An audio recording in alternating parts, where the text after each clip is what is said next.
نحمده ونصلي على رسوله الكريم أما بعد فأعوذ بالله من الشيطان الرجيم بسم الله الرحمن الرحيم ومن الناس من يقول آمنا بالله وباليوم الآخر وما هم بمؤمنين يخادعون الله والذين آمنوا وما يخدعون إلا أنفسهم وما يشعرون في قلوبهم مرض فزادهم الله مرضا ولهم عذاب أليم بما كانوا يكذبون. وقال تعالى في مقام آخر قل للذين كفروا إن ينتهوا يغفر لهم ما قد سلف وإن يعودوا فقد مضت سنة الأولين وقاتلوهم حتى لا تكون فتنة ويكون الدين كله لله فإن انتهوا فإن الله بما يعملون بصير وإن تولوا فاعلموا أن الله مولاكم نعم المولى ونعم النصير. وقال النبي صلى الله تعالى عليه وسلم لا تزال طائفة من أمتي يقاتلون على الحق ظاهرين إلى يوم القيامة أو كما قال عليه الصلاة والسلام. صدق الله وصدق رسوله النبي الكريم ونحن على ذلك من الشاهدين والشاكرين والحمد لله رب العالمين. میرے معزز سامعین، میں نے آپ کے سامنے قرآن کریم کی چند آیات مبارکہ تلاوت کی ہیں. دعا ہے کہ اللہ رب العزت صحیح صحیح بیان کرنے کی توفیق عطا فرمائے. آمین. مجھے اور آپ کو اس پر عمل کرنے کی توفیق عطا فرمائے. آمین. الحمدللہ، اللہ رب العزت کا بے حد فضل اور کرم ہے کہ اللہ رب العزت نے ہمیں قرآن کریم کو سمجھنے کے لیے، وقت نکالنے کے لیے توفیق عطا فرمائے. وگرنہ اس دنیا کے اندر ہر انسان، ہر حیوان جس نے اس دنیا کے اندر سانس لینا شروع کیا ہے اس کا وقت گزرنا شروع ہو گیا ہے. تمام حیوانات کو چھوڑ کر اللہ رب العزت نے صرف اور صرف منطقی زبان میں اگر کہا جائے تو اس حیوان ناطق انسان محترم کو اس کے وقت کے اوپر اچھا اور برا استعمال کرنے کے اوپر اس کی گرفت اور اس کے جزا دینے کا اعلان فرمایا. تو اللہ رب العزت کی طرف سے مجھے اور آپ کو اپنے وقت کو قیمتی بنانے کے لیے ایک مجلس مل جانا، یہ بھی اللہ رب العزت ہی کا فضل ہے. میں اور آپ اس نبی مہربان صلی اللہ تعالی علیہ وسلم کے امتی ہیں کہ جس نبی کے امت کا نبی بننے کے لیے انبیاء نے درخواستیں کی، لیکن جب یہ خواہش پوری نہ ہو سکی تو انہی انبیاء نے اللہ رب العزت سے اس امت میں نبی علیہ الصلوۃ والسلام کا امتی بننے کی خواہش ظاہر کی. اور وہ انبیاء کوئی معمولی نبی نہیں تھے، بلکہ اولو العزم پیغمبروں میں سے حضرت موسیٰ علیہ الصلوۃ والسلام اور حضرت عیسیٰ علیہ الصلوۃ والسلام. مجھے اور آپ کو اللہ رب العزت نے نبی علیہ الصلوۃ والسلام کا امتی بغیر کسی درخواست اور گزارش اور دعا کے بنا دیا. اللہ رب العزت کی بے پناہ احسانات ہیں میرے اور آپ کے اوپر کہ ہم امت محمدیہ میں سے. کیونکہ امت محمدیہ کی ایک اگر انتہا درجے کی خاصیت دیکھی جائے تو وہ خاصیت یہ ہے کہ اس امت محمدیہ کو اللہ رب العزت عذاب کی شکل میں گرفت نہیں فرمائی، وگرنہ تمام امتوں کو اللہ رب العزت نے ایک ایک گناہ کے اوپر پکڑ کر تہس نہس کیا ہے. اللہ رب العزت نے جو میں نے آپ کے سامنے دوسری آیات مبارکہ سورہ انفال کی تلاوت کی ہے اس میں یہی فرمایا ہے کہ مسلمانوں کا طریقہ کیا ہونا چاہیے، کافروں کے لیے قرآن کیا کہتا ہے، اور اس کے بعد ایک چیز اللہ رب العزت نے بتائی، فقط مضت سنت الاولین، کہ اللہ کا طریقہ پہلوں میں گزر چکا ہے، اور اللہ رب العزت کا طریقہ پہلوں میں کیا گزر چکا ہے؟ میں اور آپ ہم وقت یہ بات سنتے رہتے ہیں کہ بڑی بڑی قومیں آئیں اور چلی گئیں، کہ قوم عاد، قوم سمود، قوم شعیب، قوم یوسف علیہ السلام، قوم لوط، قوم ابراہیم، کتنے انبیاء اکرام علیہ السلام کی امتیں آئیں، لیکن ایک ایک عذاب کے اوپر وہ ہلاک ہوتی چلی گئی۔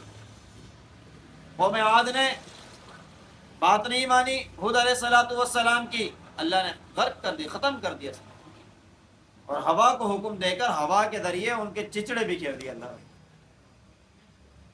قوم سمود، حضرت صالح علیہ السلام سے معجزہ مانگا، اور معجزہ بھی ایسا مانگا کہ جو عقل حیران رہ جائے کہ ہم یہاں بیٹھے ہیں، سامنے پہاڑ ہے، اور اس پہاڑ کی چٹان سے اونٹنی نکلے، اور اونٹنی نکلنے کے بعد بچہ جن لے۔ اللہ رب العزت سے درخواست کی، اللہ رب العزت نے کہا کہ دیکھو یہ آخری انتہا ہوگی، کہ اگر یہ اس کے بعد ایمان نہ لائے تو اللہ رب العزت ان کو پکڑ لے گا۔ اللہ رب العزت جو معجزہ بھیجتے ہیں وہ معجزہ پہ دنیا کے سمجھ سے حیران ہوتا ہے۔ یعنی جو اونٹنی اللہ رب العزت نے بھیجی وہ اونٹنی عام اونٹنیوں کی طرح نہیں تھی، کیونکہ وہ اللہ رب العزت کی براہ راست بھیجی ہوئی تھی۔ اس کا کھانا اور پینا ان لوگوں کے لیے وبال جان بن گیا۔ جس دن وہ پانی پیتی تو اس دن اس کی دہشت کی وجہ سے کوئی حیوان پانی کے قریب بھی نہیں جاتا، اور جس دن وہ چراگاہ کی طرف جائے تو چراگاہ میں کوئی حیوان نہ بچے۔ اللہ رب العزت سے جب قوم صالح علیہ السلام سے قوم سمود نے کہا کہ ایسے ایسے معاملہ ہے، دن مقرر کر لیا گیا۔ بھائی معجزہ تو تم نے مانگا تھا نا، میں نے تو نہیں کہا تھا کہ میں بلا لیتا ہوں، اب اس کا کیا کریں؟ کہا آپ ہی حل نکالیں۔ اللہ رب العزت سے درخواست کی، اللہ رب العزت نے دن طے کرنے کا حکم دیا کہ اس کے لیے ایک دن بنا دیں، ایک قوم کے لیے بنا دیں۔ جب وہ دن بنا دیا گیا تو وہ جب اونٹنے کی باری آتی تو اونٹنی اتنا پانی پیتی کہ پانی ختم۔ اب یہ بھی ان سے برداشت نہ ہو، اونٹنی اپنی باری پر آتی لیکن یہ باری کا انتظار نہ کر پاتی۔ انہوں نے اس کے لیے پالیسیاں بنائی اور اس اونٹنی کو مارنے کے لیے درپے ہوئے اور اونٹنی کو مار دیا۔ اللہ رب العزت نے اس معجزے کی تکفیر کرنے کی وجہ سے پوری قوم کو ختم کر دیا۔ اسی طریقے سے قوم شعیب ناپ تول میں کمی کرتی، اوفوا الکیل ولا تکونوا من المخسرین، حکم دیا ان کو اللہ رب العزت نے کہ بھائی ناپ تول میں پورا پورا رکھو نا، ناپ تول میں کمی زیادتی کی تمہیں کوئی اجازت نہیں۔ لیکن جب انہوں نے ناپ تول کے اندر کمی کرنا شروع کر دی تو اللہ رب العزت نے ان کو اس ناپ تول میں کمی کرنے کی وجہ سے ختم کر دیا۔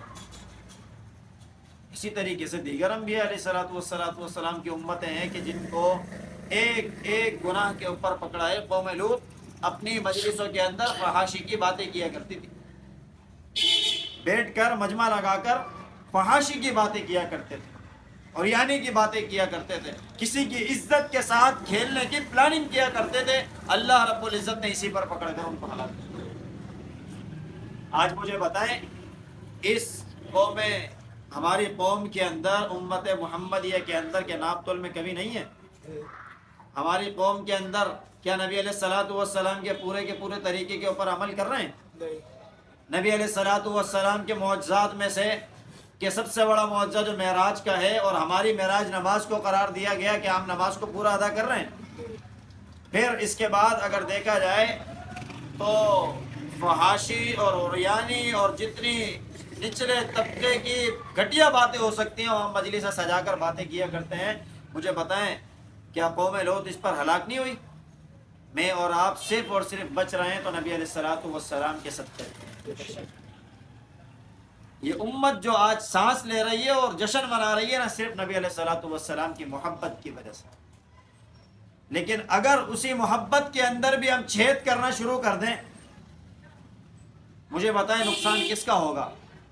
نہ اللہ رب العزت کا کوئی ہم بگاڑ سکتے، نہ دنیا کا ہم کچھ بگاڑ سکتے، نہ نبی علیہ السلام کی شان میں کمی کر سکتے، بلکہ جو 6 دم کریں گے نا محبت کے اندر، اس سے خود ہی نکل کر غرق ہو جائیں گے۔ اللہ رب العزت اس سورہ بقرہ کی آیت دوسرا رکوع جو شروع ہو رہا ہے یہاں سے بیان فرما رہے منافقین کا۔ منافق وہ ہوتا ہے، ایک ہوتا ہے ایمان والا، ایک ہوتا ہے غیر ایمان والا۔ ایمان والا مسلمان، غیر ایمان والا کافر۔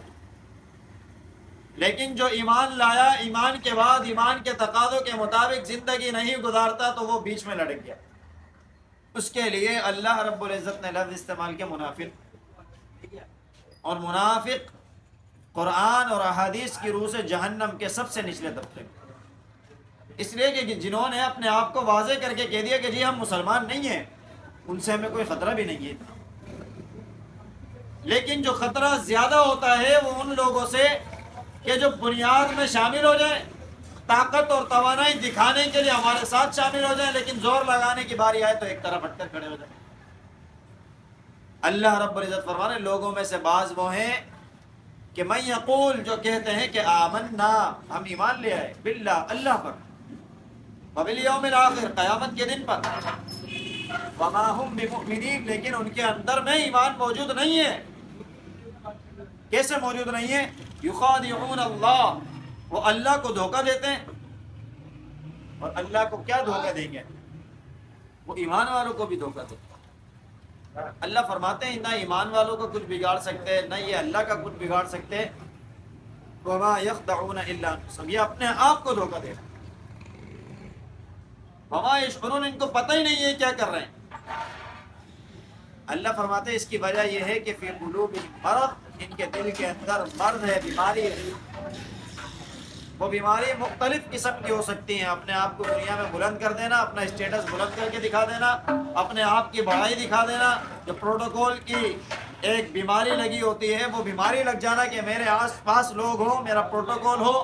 مرض، تکبر، یہ جس کو آ جاتا ہے نا، اللہ فرماتے ہیں فی قلوبہم مرض فزادہم اللہ مرضا، جو لوگ اس مرض کی وجہ سے منافقت کے درجے میں پہنچنے، اللہ فرماتے ہیں میں ان کے مرض کو کم نہیں کرتا، بڑھاتا چلا جاتا۔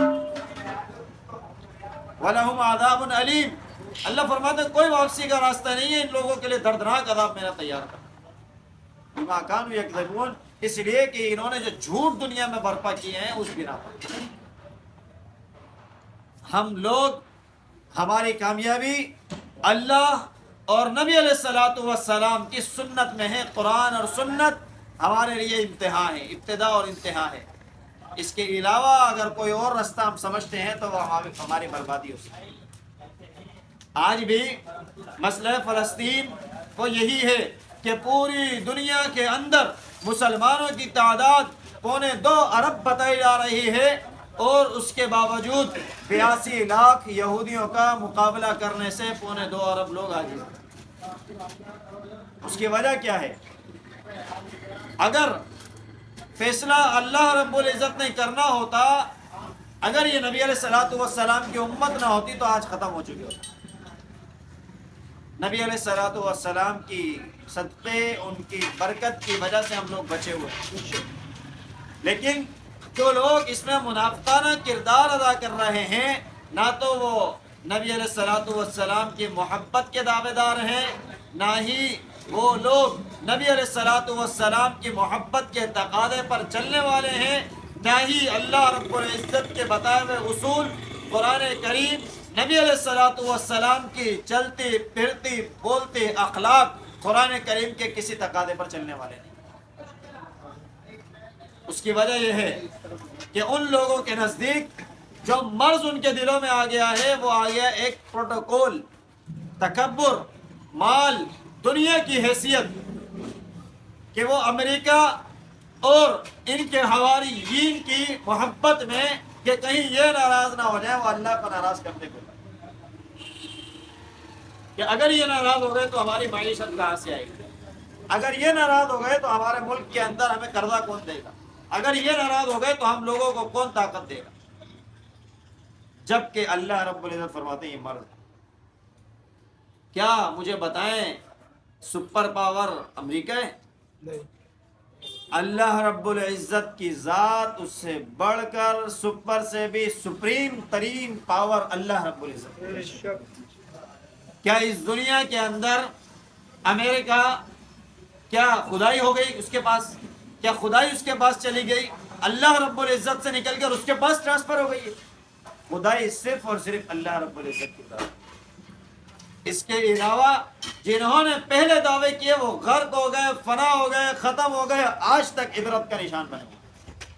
نمرود، حامان، شداد، پھر اس میں سے فرعون، جو اللہ رب العزت نے آج تک عبرت کا نشان بنایا. ان فی ذلک لعبرۃ لمن یخشی، اس میں عبرت ہے ان لوگوں کے لیے جو اللہ کا خوف رکھتے ہیں. لیکن اگر اللہ کا خوف نہیں ہے اور دنیا کی زندگی کو سب کچھ سمجھ بیٹھے ہیں تو جو نبی علیہ الصلوۃ والسلام کے محبت کا دعویٰ کرتے ہیں لیکن نبی علیہ الصلوۃ والسلام کی محبت کے تقاضے کے مطابق زندگی گزارنے کو تیار نہیں ہوتے. نعرے لگوا لیں تو نعرے ہم یہ لگاتے ہیں کہ غلامی رسول میں موت بھی قبول ہے، غلامی رسول میں کبھی زندگی قبول نہیں ہو رہی. پہلے غلامی رسول میں زندگی قبول کرنی پڑے گی، پھر غلامی رسول میں موت آئے گی. وگرنہ یہ کلمہ لا الہ الا اللہ محمد رسول اللہ یہی تو ہے. نبی علیہ الصلوۃ والسلام کی غلامی کا ہی تو دعویٰ ہے کہ اللہ کے علاوہ کسی کی نہیں مانیں گے، اللہ کے علاوہ کوئی ہے ہی نہیں عبادت کے لائق، اور محمد الرسول اللہ کے ہم خادم اور غلام ہیں، بس ان کا طریقہ چلے. وہ ہمارے مالک آقا ہیں. جب آقا اور غلام نے اپنے درمیان ایک معاہدہ کر لیا ہے تو مجھے بتائیں غلام کبھی اپنے آقا کی خلاف ورزی کرے گا؟ نہیں کر سکتا. اور اس کی مثال ایسے سمجھے کہ ایک آقا ہو اور ایک اس کا غلام ہو، اور غلام سامنے کھڑا ہو کر ہر وقت کہتا رہے کہ آقا میں آپ کا خادم، میں آپ کا غلام، آپ میرے آقا، میں آپ کے اوپر قربان، آپ کے اوپر اپنی جان قربان، آپ کے اوپر اپنا سر قربان، آپ کے اوپر اپنا خاندان قربان کرنے کو تیار ہوں. اور آقا کہے کہ جی پانی کا ایک گلاس پلانا، وہ کہے نہیں جی آپ سے اچھا کوئی نہیں اور آپ جیسا کوئی نہیں، میں آپ کیا فرما بردار، میں آپ پر جان قربان کرنے کو تیار. پھر دوبارہ آ کے کہے بھائی پانی تو پلا دو، جان تو بات کی بات ہے. وہ کہے کہ نہیں جی جان بھی آپ پر قربان، خاندان بھی آپ پر قربان. کیا آقا ایسے غلام سے خوش ہوگا؟ نہیں. تو پھر جب آقا کے حکم پر ایک گلاس پانی اس کو نہ پلائے تو وہ آقا ہی خوش نہ ہو. میرے اور آپ کے نبی حضرت محمد مصطفیٰ صلی اللہ تعالی علیہ وسلم کہ جن کی غلامی کے دعوے ہم کر رہے ہیں، وہ کہہ رہے ہیں کہ تم لوگوں کی کامیابی نماز، تم لوگوں کی کامیابی اتحاد، تم لوگوں کی کامیابی آپس میں ایک دوسرے کے ساتھ محبت، تم لوگوں کی کامیابی دین اسلام قرآن کے نظام کو مضبوطی سے تھامنا. پھر مجھے بتائیں کہ ہم پھر کس کو کہہ رہے ہیں؟ جب غلامی اچھی طریقے سے قبول نہیں ہے تو پھر نبی علیہ الصلوۃ والسلام اس حشر کے میدان میں موجود ہوں گے، جام کوثر پر اپنے غلاموں کو پہچان رہے ہوں گے، جام کوثر پلا رہے ہوں گے. لیکن اللہ رب العزت فرشتوں کو حکم دیں گے کہ یہ چند لوگ جو آئے ہیں یہ جھوٹے تھے دعوے کے اندر، کہتے کچھ تھے کرتے کچھ تھے، ان کے اور ان کے نبی کے درمیان پردہ لے کر آئے. پھر بتائیں کیا میں اور آپ جو نعرے لگاتے رہے کہ اس میں کامیاب ہو جائیں گے؟ پھر اس دن کے بعد کوئی لوٹنا نہیں ہے. وَلَهُمْ عَذَابٌ عَلِيمٌ بِمَا كَانُوا يَكْفُرُونَ. پھر اس دن کے بعد دردناک عذاب ہے، اور وہ اسی وجہ سے ہے کہ ہم دنیا میں جھوٹے دعوے کرتے ہیں. اللہ رب العزت نبی علیہ الصلوۃ والسلام کو میرے اور آپ سے اسی صورت میں راضی کریں گے جب ہم نبی علیہ الصلوۃ والسلام کے پوری کی پوری سیرت کو اپنی زندگی میں اپنی طاقت کے مطابق نافذ کرنے کی کوشش کریں. آج بھی فلسطین کے اندر مسلمان طاقت دکھانے کو تیار ہیں، مسلمانوں کے امت طاقت دکھانے کو تیار ہے، لیکن جو منافقین، جو حکمران کہ جن کو ہم نے طاقت دی ہے کہ تم ہمارے آگے والے ہو، تم ہمارے مولا ہو، تم ہمارے سب کچھ اس دنیا کے اندر، وہ لوگ آگے جانے کو تیار نہیں. کیا ہے پھر اللہ رب العزت کے سامنے میں اور آپ کیسے کھڑے ہوں گے جب ہمارا چناؤ ہی غلط ہو کہ پوری امت کے اندر ایک کرب، درد، المناک کیفیت موجود ہے. ہر ایک بچہ، ہر ایک جوان، ہر ایک بوڑھا تڑپ رہا ہے کہ کیسے ہمارے فلسطینی بچے ایک ایک دن کے اندر 3,000 شہید ہو رہے ہیں. اور پھر اس کے لیے ہمارے حکمران چپ لگائے بیٹھے. اس وجہ سے کہ امریکہ ناراض ہو. یہ اب بات صرف اس تک نہیں رہی ہے کہ امریکہ ناراض ہو جائے گا، یہ صرف لفظی باری ہے، بلکہ وہ علل اعلان کہہ رہے ہیں کہ IMF ناراض ہو جائے گا، ورلڈ بینک ناراض ہو جائے گا، پورے مغربی ممالک ناراض ہو جائیں گے، تو پھر ہم چلائیں گے کیسے تعلق؟ اب بتائیں، جو ملک اسی بنیاد پر بنا تھا، جو دو قومی نظریہ تھا کہ ہم لا الہ الا اللہ کی بنیاد پر، کہ ہم اپنے کلمے کی بنیاد پر، کلمے کے تقاضے پر اس ہندوستان کے اندر زندگی نہیں گزار پا رہے تھے، تب ہم نے یہ پاکستان لیا تھا. اور پاکستان میں آنے کے بعد بھی آج ہم اپنی زبانوں سے یہ کفر کے الفاظ بولیں تو مجھے بتائیں پھر اللہ رب العزت کو کیسے سکتی؟ چاہت ہماری تھی کہ ہمیں ایک آزاد ملک ملے، لیکن اللہ رب العزت نے یہ آزاد ملک کس طرح تھالی میں رکھ کر ہمیں دیا کہ قرآن کی نزول کی رات کے اندر اللہ رب العزت نے مجھے اور آپ کو ملک دیا. یہ صرف اور صرف اللہ رب العزت کی کرم نوازی ہے کہ اس ملک کے پاکستان کے اندر ہم لوگ موجود ہیں. لیکن اگر ہم سمجھتے ہیں کہ یہ نعمت ابھی ہمارے پاس ہے، اللہ راضی ہیں، اللہ ہم سے ناراض نہیں ہو رہے، تو آپ اور میں یہ گمان ذہن سے نکال دیں کہ اگر ہم اس کا ساتھ نہیں دیں گے فلسطینیوں کا تو اللہ راضی رہیں گے. اس کے عذاب نہ آنے کی وجہ یہ ہے کہ صرف اور صرف ہم یہ کہ ہم امت محمدی ہیں، مگر نہ ہم نے تو کوئی کسر نہیں چھوڑی. مجھے بتائیں ہمارا کون سا ڈپارٹمنٹ آج صحیح کام کر رہا ہے؟ جس ڈپارٹمنٹ پہ آپ ہاتھ رکھیں گے نا، چاہے وہ عشر و زکوٰۃ ہی کا کیوں نہ ہو، چاہے وہ اوقاف ہی کا کیوں نہ ہو، وہ سارے کے سارے کرپشن کے اندر مبتلا ہوئے. میں یہ دینی شعبوں کے نام لے رہا ہوں آپ کو، باقی شعبوں کی تو پھر حالت اللہ ہی جانے. یہ کس وجہ سے ہے کہ ہم انتخاب غلط کریں. اپنے آپ کو تیار کر لیں کہ آپ اور میں اپنی ایک ایک چیز بغیر نبی علیہ الصلوۃ والسلام کے طریقے کو اپنائے کسی کو نہیں. ہر چیز میں اللہ کے نبی نے کیسے کیا، یہی صحابہ تھے کہ جنہوں نے یہ رول اپنایا ہوا تھا کہ کام کروں گا تو پہلے اس فلٹر سے اس چیز کو نکالوں گا کہ اللہ کے نبی نے کیسے کیا. ہم اپنی زندگیوں کے اندر یہ فلٹر لے آئے نا کہ اللہ کے نبی نے کیسے کیا، تو پھر ہماری کامیابی. آج خواہش تو بہت رکھتے ہیں ہم لوگ کہ کاش کہ ہم بھی دور پیغمبر میں اٹھائے جاتے، لیکن دور پیغمبر میں اٹھانے والی کی ہماری حالت ہے. اس وقت یا تو فضیلت مل جاتی تھی، یا پھر اگر ذرا کوتاہی ہوئی تو قرآن نازل ہو جاتا تھا اور سیدھی کی سیدھی وعیدیں مل جاتی. یا تو ایمان والے ہوتے تھے یا پھر کافر ہوتے تھے، ظالم ہوتے تھے، اور اللہ رب العزت بتا دیا کرتے تھے یہ فلاں. اللہ رب العزت نے میرے اور آپ کے اوپر بڑی کرم نوازی کی ہے کہ پھر بھی ہم اس دور میں ہیں. اور اس دور کے لیے نبی علیہ الصلوۃ والسلام نے کہا ہے نا کہ جو آنے والے دور میں کچھ لوگ آئیں گے ان کے لیے ایک ایک سنت کے اوپر 100 شہیدوں کے برابر ہے. وگرنہ اگر میں اور آپ سمجھتے ہیں کہ ہم اس دور کے اندر ہوتے تو کاش کے بڑے مرتبے پر ہوتے. مجھے بتائیں کہ حضرت بلال حبشی رضی اللہ تعالی عنہ جیسا ایک لمحہ بھی برداشت کرنے کی ہم میں سکت تھی نہیں، اور دیگر صحابہ کا میں کیا نام. ہمیں تو اگر آج ایک فون کال آ جاتی ہے نا تو ہم اپنے سارے کام چھوڑ دیتے ہیں کہ نہیں جی میں نہیں کر رہا یہ کام.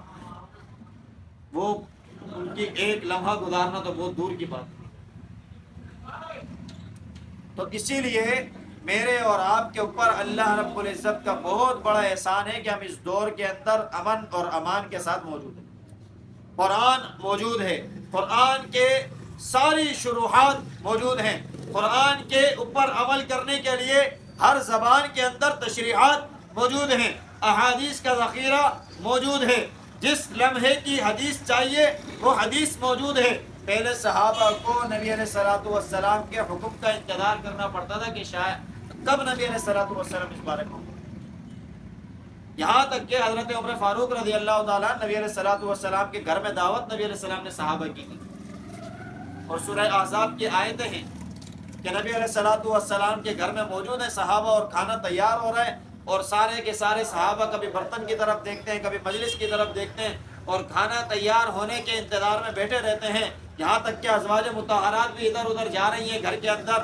اور پھر جب وہ پروگرام پورا ہو گیا پھر صحابہ اپنے گھر تشریف نہیں لے جاتے، حضرت عمر فاروق رضی اللہ تعالی عنہ کسی کو کچھ کہہ نہیں پا رہے کہ بھئی دعوت کھا لی اپنے گھر چلے جاؤ، پردے کا کوئی اہتمام کر لو، کیونکہ اب تک حکم نازل نہیں ہوا۔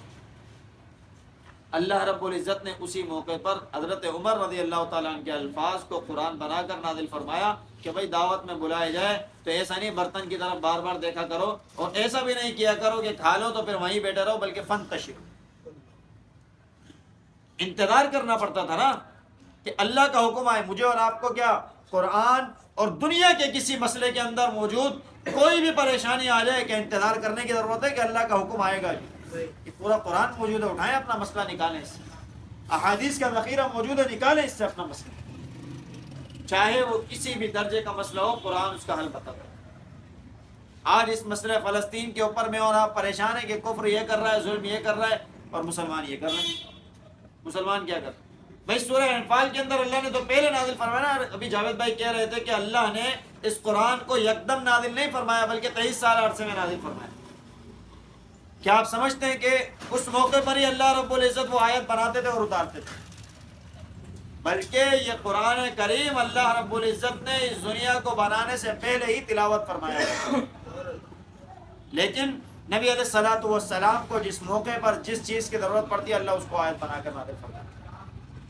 آج اگر ہم بھی یہ سمجھ رہے ہیں کہ 1400 سال 1450 سال پہلے یہ قرآن نازل ہوئے تو اس میں آج کی باتیں کہاں سے؟ تو یہ میرے اور آپ کی خواب خیالی اور بھول ہے۔ یہ قرآن آج بھی ویسے ہی بات کرتا ہے جیسے پہلے کرتا تھا۔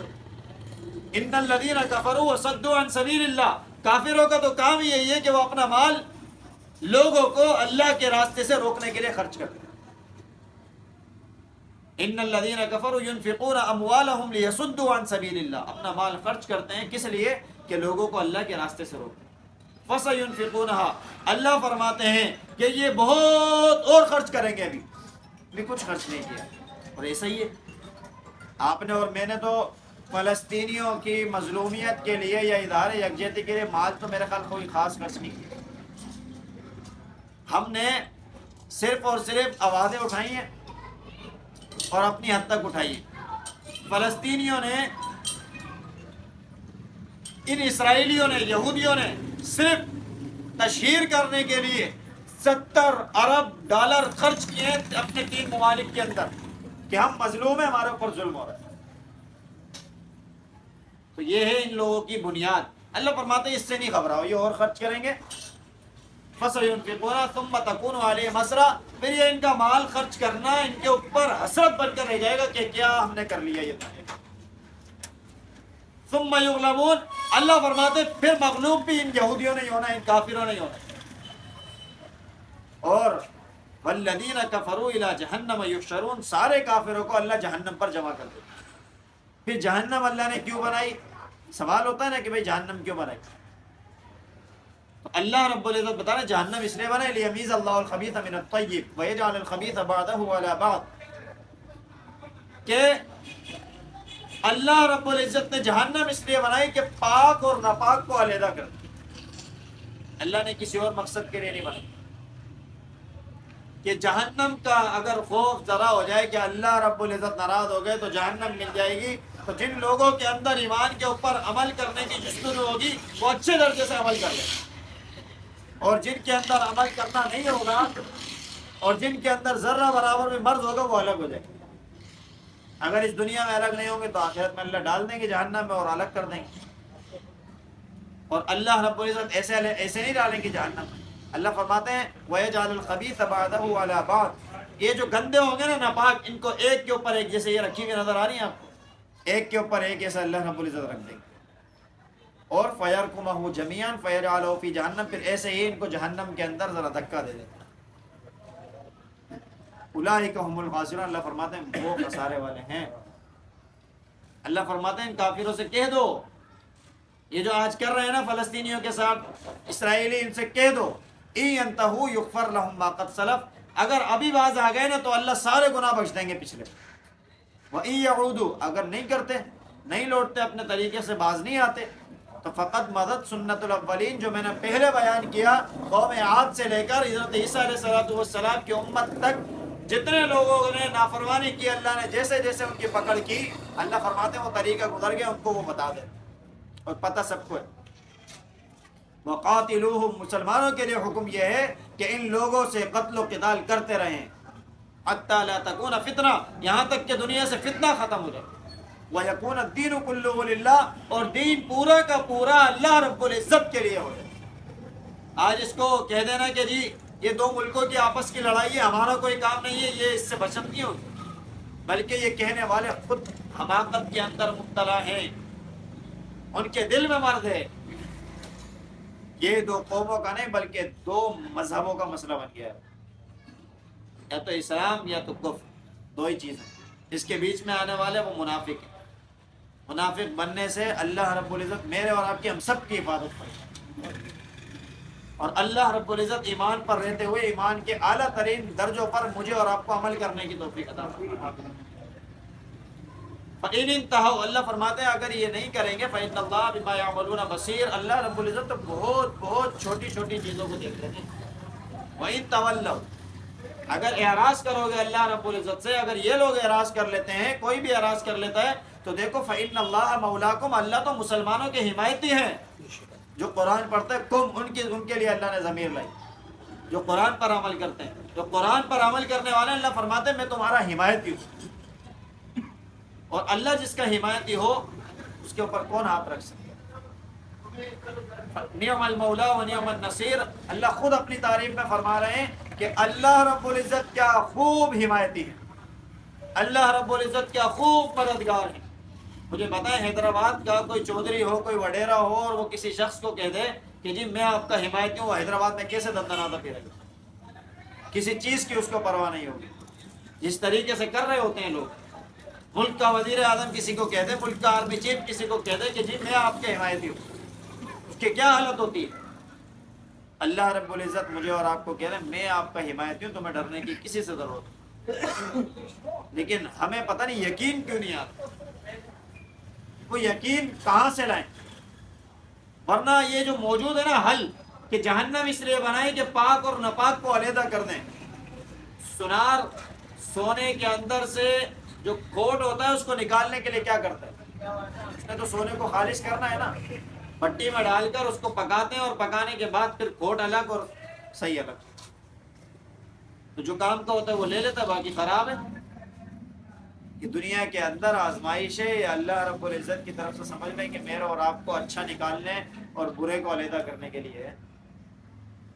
یہ نہیں ہو سکتا کہ ہم ایمان لائیں اور ہم ایسے کہ ایسے جنت میں چلے جائیں، ایمان کے بعد آزمائش آئیں گی، اور آزمائشیں کوئی اتنی خطرناک نہیں ہوتی کہ ہم اس پر وہ نہیں کر سکتے، صبر نہیں کر سکتے۔ ابو عبیدہ نے پیغام دیا تھا نا، القسام کے جو بریگیڈیئر ہے، اس نے کہا کہ اللہ رب العزت نے قرآن کریم میں سورۃ البقرہ کے اندر فرمایا ام حسبتم ان تدخلوا الجنۃ ولما یأتکم مثل الذین خلوا من قبل، کہ کیا تم سمجھتے ہو کہ تم جنت میں ایسی داخل ہو جاؤ گے یہاں تک کہ تم سے پہلے جو لوگ تھے ان کے طریقے تمہارے پاس آئے نا؟ کہ کیا ہوا؟ کیا نوح علیہ السلام نے اپنی امت کو 950 سال تبلیغ نہیں کی تھی؟ پھر جو لوگ ایمان لائے تھے کتنی پریشانیاں جھیلی ہوں گی۔ زیادہ سے زیادہ جو روایت آتی ہے نا کہ نوح علیہ السلام پر ایمان لانے والے کتنے لوگ تھے، وہ 80 لوگ ہیں، 950 سال۔ اب 80 لوگ تو ہم یہیں جمع کر سکتے ہیں تھوڑی دیر، اور پورے حیدرآباد کے مقابلے میں ان کی کیا حیثیت ہوگی؟ اگر ان 80 لوگوں کو پورا حیدرآباد ستانے پر آ جائے تو کیسی کیسی آزمائشیں ہیں۔ وہ 950 سال تک نوح علیہ السلام تبلیغ کرتے رہے، جب جا کے یہ 80 لوگ نکلے جو کامیاب ہوئے۔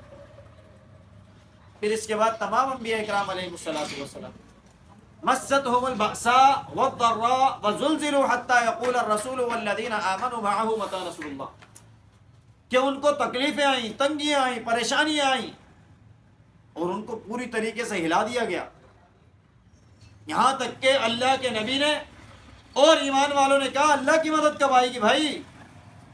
اتنی خطرناک پریشانیاں آ گئی۔ اللہ رب العزت کا جواب بھی فوراً سے آ گیا کہ الا ان نصر اللہ قریب، لوگوں پریشان نہیں ہو، اللہ کی مدد منتظر ہے، کھڑی ہوئی ہے، قریب ہے۔ اگر آج بھی ابو عبیدہ نے کہا ہمیں پریشانیاں بھی آئی ہیں، تکلیفیں بھی آئی ہیں، 76 سال سے جیل ہیں، اب ہم چاروں طرف سے جھنجھوڑ دیے گئے، اب ہمیں پورا یقین ہے کہ اللہ کی مدد بہت قریب ہے آنے والی، اور کہا کہ ہمیں ایسی جگہ سے اللہ کی مدد آنے کی امید ہے کہ جہاں سے ہمیں تصور بھی نہیں ہے، لیکن یقین پورا ہے کہ آئے گی۔ اور کہا کہ ہم ایمان سے پھرے ہوئے لوگ نہیں ہیں، ہم اپنے جو لوگ اس دنیا سے چلے جاتے ہیں ان کو شہید گمان کرتے ہیں اور اس کو فخر سمجھتے ہیں کہ ہمارا بندہ شہید ہو. اور ایک ایک گھر کے 30 40 50 بندے شہید ہو چکے ہیں. کسی گھر کا کوئی بندہ ہی نہیں بچا ہے. گھر تو وہاں نام کے بھی نہیں رہے، کھنڈر بن چکے ہیں، ختم ہو چکے ہیں. کہا لیکن اللہ رب العزت سے ہم مایوس نہیں ہیں، اور میں اور آپ یہاں ملک پاکستان میں امان کے ساتھ رہتے ہیں، اور پھر بھی لوگوں کی زبان سے صرف اور صرف اگر رزق تنگ ہو جائے تو کیسی باتیں. اللہ رب العزت نے قرآن کریم میں ہر چیز واضح کھول کر بیان کی. فَأَمَّا إِذَا مَبْتَلَاهُ رَبُّهُ فَأَكْرَمَهُ وَنَعَّمَهُ فَيَقُولُ رَبِّي أَكْرَمَنِ. اللہ رب العزت فرماتا ہے جب میں ان کو آزماتا ہوں، ان کو مال زیادہ دے دیتا ہوں، ان کے اوپر رزق کشادہ کر دیتا ہوں، تو یہ کہتے ہیں کہ ہمارے رب نے تو ہمارا اکرام کر دیا. وَأَمَّا إِذَا مُبْتَلَاهُ فَقَدَرَ عَلَيْهِ رِزْقَهُ. جب اللہ آزماتے ہیں اور رزق تنگ کر دیتے ہیں تو کہتے ہیں فَيَقُولُ رَبِّي أَهَانَنِ. میرے رب نے تو مجھے ذلیل کر کے رکھ دیا. آج ہمارے لوگ بھی یہ کہہ رہے ہوتے ہیں. میں اور آپ بہت زیادہ اللہ رب العزت کے احسان و تلے دبے ہوئے ہیں. ہر سانس کے ساتھ اللہ کے احسان بڑھتے چلے جا رہے ہیں. اللہ کا شکر ہم نہیں کر سکتے پورا، لیکن جب پوری زندگی پہلے سانس سے آخر سانس تک اللہ کا شکر بجانے کی کوشش کریں تب بھی پورا نہیں کر سکتے، تو پھر اس میں جو تکفیر کے مراحل آ رہے ہیں مجھے آپ بتائیں پھر ہم اس کا کیسے اللہ کو حساب دیں گے. اس دنیا کے اندر صرف اور صرف کامیابی یہ ہے کہ جس بھی مرحلے میں ہو، جیسی بھی حالت ہو، پریشانی ہو، خوشحالی ہو، یاد یہ رکھیں کہ اللہ کے نبی نے اس مسئلے کو کیسے حل. شہرت آئی، دولت آئی اور پروٹوکول آیا تو اس کے اوپر اللہ کے نبی کا کیا طرز عمل. شہرت نہیں تھی، پروٹوکول نہیں تھا، لوگ نہیں تھے، مال نہیں تھا، اسباب نہیں تھے، تو اللہ کے نبی کی طرز عمل کیا تھا. یہ اگر آ گیا تو پھر کامیابی کا سفر شروع ہے. اگر یہ طرز عمل ہماری زندگیوں میں نہیں آتا نا تو پھر انسان کو جتنا بھی دیتے رہیں وہ انسان کبھی بھی پورا نہیں ہو سکتا. آج جو لوگ یہ تصور بنا کے بیٹھے نا کہ جی فلسطین سے ذرا ہاتھ پیچھے ہٹا لیں، چھوڑ دیں، پوری دنیا میں امن سے رہیں، ان لوگوں کی خواب اور خیالی ہے. اگر یہ ایک ملک کے اوپر قبضہ ہوگا تو آگے دوسروں پر بھی ہوگا، تیسرے پر بھی ہوگا. اور پھر ہم کیوں چھوڑ دیں جبکہ ملک ہی ہمارا ہے؟ ہم نے ان کو بنا دی اور ہم سے ہی یہ ملک چھیننے کے اوپر آ گئے. تو اسی لیے مسلمانوں اپنے اندر نبی علیہ الصلوۃ والسلام کی محبت کو پختہ کر لیں کہ نبی علیہ الصلوۃ والسلام کی محبت کیسی ہونی چاہیے اور اس محبت کے تقاضے کس طریقے سے پورے ہونے چاہیے. کیونکہ دیکھیں ایمان کے بعد سب سے بڑی چیز ہوتی ہے عمل صالح. عمل صالح وہ ہوتا ہے کہ جو اس وقت اسلام کے بنیادی عقائد کے بعد میرے اور آپ کی طرف متوجہ ہوتا ہے. آج اسلام کے بنیادی عقائد کے بعد میرے اور آپ کے پاس جو ہے مسئلہ فلسطین متوجہ ہے. اگر اس کے اوپر ہم پیچھے ہٹیں گے تو پھر اللہ رب العزت کے یہاں جواب نہیں دے سکے، پھر نبی علیہ الصلوۃ والسلام کے سامنے نہیں کھڑے ہو سکیں گے، پھر نبی علیہ الصلوۃ والسلام کے ہاتھ سے جامع کوثر نہیں مل سکے گا. پھر یہ جو دعوے ہمارے ہیں یہ جھوٹے ثابت ہوں گے اور پھر ہم جہنم کہیں گے. اسی لیے اپنے آپ کو تیار کریں، قرآن کو سمجھیں، اس سے گفتگو کریں. یہ آپ کو آپ کے دل کے مطابق حل بتاتا چلا جائے گا اور آپ کو سرور ملتا چلا جائے گا. لیکن اگر اس کو چھوڑ کر کسی اور سے حل پوچھتے رہیں گے، آپ اس سے ایک مسئلہ پوچھیں گے اس کی لالچ مزید بڑھے گی، آپ دوسرا مسئلہ پوچھیں گے اس کی لالچ اور بڑھے گی، اور رفتہ رفتہ وہ آپ کو اپنے شکنجے میں جکڑ کر برباد کر دیں.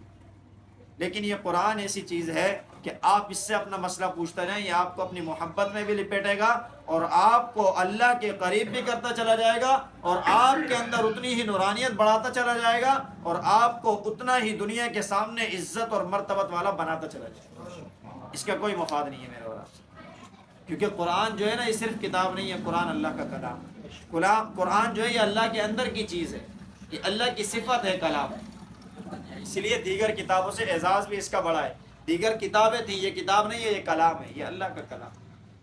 اور اللہ رب العزت کا کلام کبھی بھی پرانا نہیں ہوتا.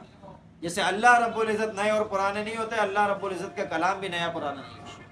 یہ آج بھی اسی طریقے سے مجھے اور آپ کو روشن کر رہا ہے جیسے 1400 سال پہلے آنے والے لوگوں کو روشن. لیکن فرق یہ ہے کہ وہ عمل کرتے تھے، اس کے اوپر چلتے تھے. میں اور آپ پڑھتے ہیں، عمل اور سمجھ ہم دور رکھتے ہیں. آج بھی اگر اپنی زندگیوں کے اندر عمل اور سمجھ لے کر آئیں گے تو قرآن کے ایک حرف سے آگے بڑھنا مشکل لگے گا جب تک کہ اس پر عمل نہیں کر لیں۔ آج ہم پڑھتے چلے جاتے ہیں تو پورا قرآن پڑھ لیں لیکن عمل نہیں آتا، پھر اب پڑھنے سے بھی اتنے دور ہوتے چلے جا رہے ہیں کہ ہمیں مہینوں مہینے ہو جاتے ہیں قرآن نہیں اٹھاتے۔ تو یہ تو شیطانیت ہے، یہ نفسانیت ہے جو مال بکھیر بکھیر کے کفر نے ہمیں اللہ کے دین سے دور کر دیا۔ جو ان کا کام ہے وہ کامیاب ہو رہے ہیں، میں اور آپ ناکام ہوتے چلے جا رہے ہیں۔ بھائی میرے اور آپ کی کامیابی صرف اور صرف قرآن اور سنت میں، میرے اور آپ کے پاس تیسرا طریقہ نہیں ہے۔ جب ہم نے ایک معاہدہ کر لیا ہے اللہ رب العزت سے، ہم نے تو اپنا نفس بیچا ہے نا اللہ رب العزت۔ یہ سورہ توبہ کے اندر موجود ہے، ان اللہ اشتری من المؤمنین انفسهم واموالهم بان لهم الجنہ۔ بھائی جنت چاہیے نا، ایمان تو اسی لیے لائے نا کہ جنت مل جائے، کامیاب ہو جائیں۔ تو اللہ فرماتے ہیں کہ جنت میں نے تمہیں اس عوض میں دی ہے کہ تمہارا مال اور تمہاری جان اللہ کے حکم کے مطابق ہو۔ جب ہمارا مال اور ہماری جان اللہ کے حکم کے مطابق نہیں چل رہی تو معلوم ہوا کہ سودے کے اندر گڑبڑ کس کی طرف سے ہو رہی ہے؟ ہماری طرف سے ہو رہی ہے۔ اور سودا خراب کریں گے تو پھر سودا خراب ہم نے کیا تو پھر جنت کو چھوڑ کر جہنم کو ہم نے چوز کیا نا۔ پھر اس میں اللہ رب العزت اور دوسرے معاملات کا کیا چیز ہے؟ ہم نے تو اپنا ہی خود بگاڑ لیا وہ۔ اسی لیے اللہ رب العزت کے تقاضے کے مطابق اپنی زندگیاں گزارنا شروع کر دیں، اور نبی علیہ الصلوۃ والسلام کی جو محبت کا دعویٰ میں اور آپ پوری دنیا کے سامنے کرتے ہیں اس تقاضے کے اوپر عمل کرنا شروع کر دیں۔ دعا ہے کہ اللہ رب العزت خود مجھے بھی ان باتوں کی سمجھ عطا فرمائے، آپ تمام میں سے ہر ایک کو بھی سمجھ عطا فرما دیں۔ وآخر دعوانا ان الحمد للہ۔